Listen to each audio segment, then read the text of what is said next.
Fala pessoal, Isaac aqui. Eu já comentei superficialmente em outro vídeo sobre algumas diferenças do Rei Thranduil dos filmes para sua versão dos livros. Mas como se trata de um personagem emblemático, super importante, rei dos Elfos das Florestas e pai do nosso querido Legolas, eu decidi fazer um vídeo focado nisso. Vamos lá! O Thranduil dos livros é um dos elfos que eu mais gosto do Legendário. E alguém pode pensar, sério? Mas tem tantos elfos mais poderosos? Fëanor, Fingolfin, Glorfindel, Galadriel. É exatamente por isso. Thranduil não é um alto elfo que cresceu sob a sagrada luz das árvores de Valinor. Ele também não está no seleto grupo denominado de sábios da Terra-média que compõem o Conselho Branco. Mas, mesmo não sendo extraordinário, ele sempre deu sua contribuição da melhor forma possível em vários momentos decisivos, como na Guerra da Última Aliança contra Sauron, onde inclusive ele perdeu seu pai e 2/3 de seu exército, ou na Guerra dos 5 Exércitos, em que os elfos foram determinantes. É aquele negócio, quem tem mais mérito? Alguém que nasceu um gênio talentoso ou alguém que obteve suas conquistas por meio de muito trabalho e sacrifícios?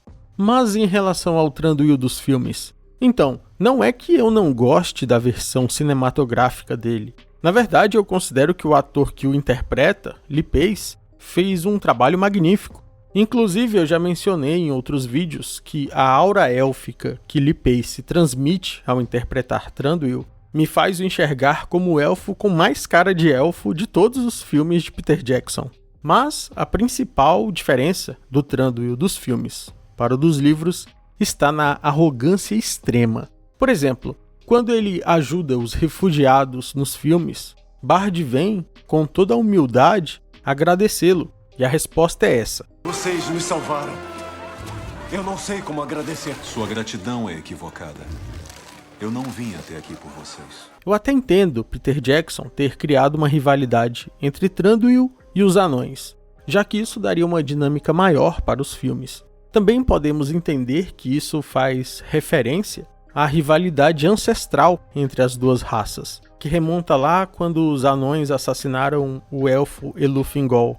Mas eu realmente não consigo entender porque o Thranduil dos filmes precisa ser tão arrogante o tempo todo. Porque essa resposta a Bard não é algo isolado. Nos filmes, Thranduil humilha Tauriel, dizendo que não deixaria seu filho se relacionar com uma elfa de classe inferior. Acredito que não permitiria que seu filho se envolvesse com uma simples elfa da floresta.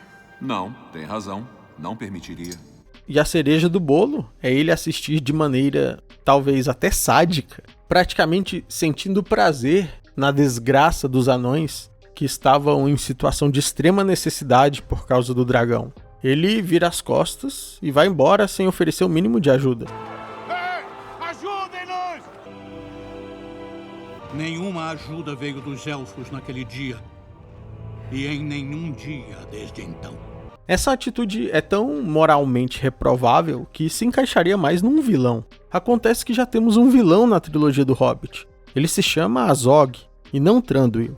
Eu sei que tem pessoas que gostam da personalidade do Thranduil dos filmes exatamente como ela é, mas eu acho importante para aqueles que não leram os livros que vocês saibam como Tolkien realmente o escreveu. Para começar, nenhuma das cenas mostradas até aqui envolvendo Bard, Tauriel ou ele assistindo os anões sofrerem acontecem nos livros. Eu vou mostrar o tipo de pessoa que o Thranduil de Tolkien é.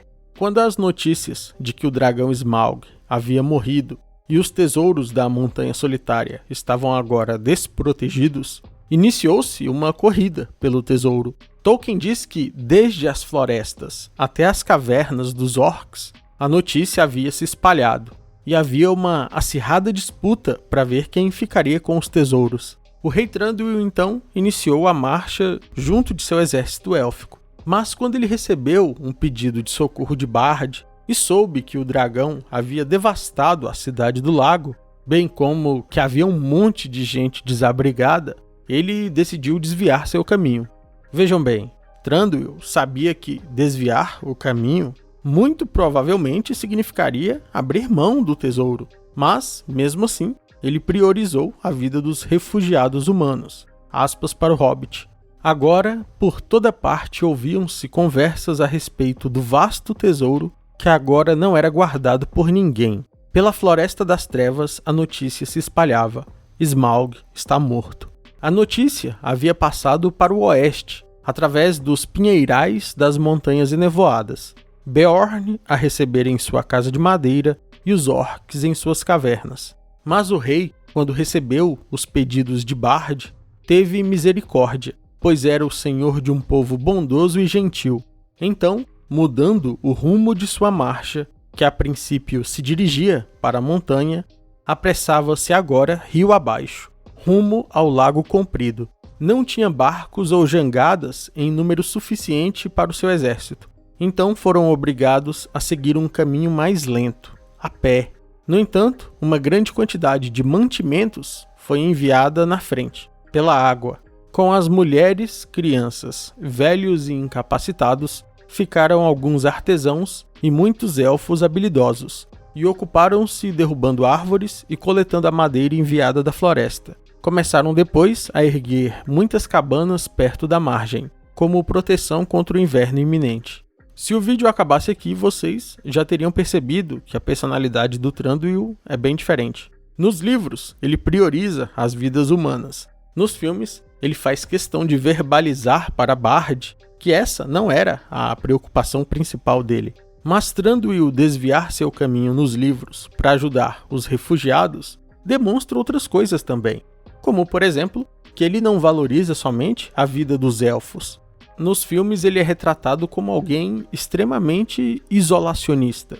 Em várias ocasiões ele diz que o que acontece para além de suas fronteiras não é problema dele e que os portões deveriam ser fechados. Já nos livros, como eu mencionei na introdução, ele foi um dos elfos que se deslocou até Mordor para participar da Guerra da Última Aliança contra Sauron. E nem precisaríamos voltar tanto no tempo. Na própria Guerra dos Cinco Exércitos, Thranduil e seu exército foi fundamental, ou não?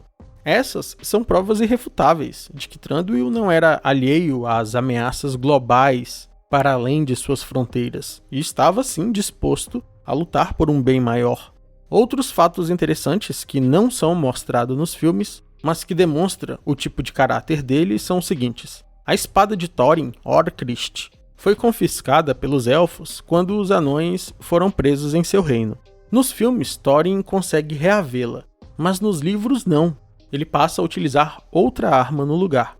No entanto, num momento de grande significado e simbolismo, Thranduil comparece ao funeral de Thorin e decide honrar sua memória, devolvendo a espada élfica ao seu túmulo. Essa espada, assim como ferroada, brilhava azul quando orcs se aproximavam.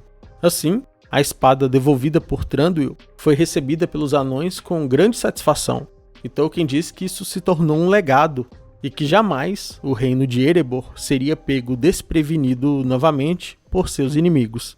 Outro momento importante nos livros é quando Bilbo se vê numa situação que ele acreditava que não haveria saída. Neste momento, Bilbo afirma que, se fosse morrer em batalha, teria orgulho de que pelo menos estaria ao lado do honrado rei élfico. Em outro momento, os próprios anões da comitiva de Thorin disseram abertamente que preferiam estar no acampamento de Thranduil, aspas, ouvia-se o som de harpas élficas e de canções doces, e quando os ecos chegavam até eles, era como se o ar ficasse mais quente. Então Bilbo desejou escapar da Fortaleza Escura, descer e juntar-se à alegria e aos banquetes junto às fogueiras. Alguns dos anões mais jovens também foram tocados em seus corações. Murmuravam que as coisas deveriam ter acontecido de forma diferente, desejando que pudessem dar boas-vindas àquele povo, como amigos, mas Thorin mantinha o semblante fechado. Para concluir, embora seja compreensível que Peter Jackson tenha optado evitar ao máximo vilanizar os anões, a decisão de transformar Thranduil num semi-antagonista me parece exagerada, com um dos personagens mais queridos da fanbase de Tolkien. Ainda assim, repito, a atuação de Lee Pace foi uma das coisas que salvou a trilogia na minha opinião, porque o cara mandou realmente muito bem. Peter Jackson, inegavelmente, tem seus defeitos, mas se tem uma coisa que esse diretor sabe fazer é escolher atores apropriados para o papel. Vide Aragorn, Galadriel, Gandalf e o próprio Thranduil. De todo modo, apesar das diferenças entre os filmes e os livros, é difícil não ter um carinho especial pela trilogia do Hobbit como um todo, principalmente considerando o desastre que poderia ter sido quando comparamos com a série Anéis de Poder. Eu confesso que depois de assistir a série, eu passei a gostar mais da trilogia do Hobbit, porque embora não seja do mesmo nível da primeira trilogia de Senhor dos Anéis, ainda consegue trazer muitos momentos memoráveis para quem é fã de Tolkien. Um salve ao novo membro do canal Warley Ferreira, não sei se é assim que pronuncia, e também ao Leandro Cardim, que fez upgrade para nível Eru Ilúvatar. Muito obrigado pelo apoio ao canal, meus queridos amigos, tamo junto. E com isso chegamos ao fim de mais um vídeo. Se você gostou, não deixe de se inscrever e deixar no gostei. Um abraço e até o próximo vídeo.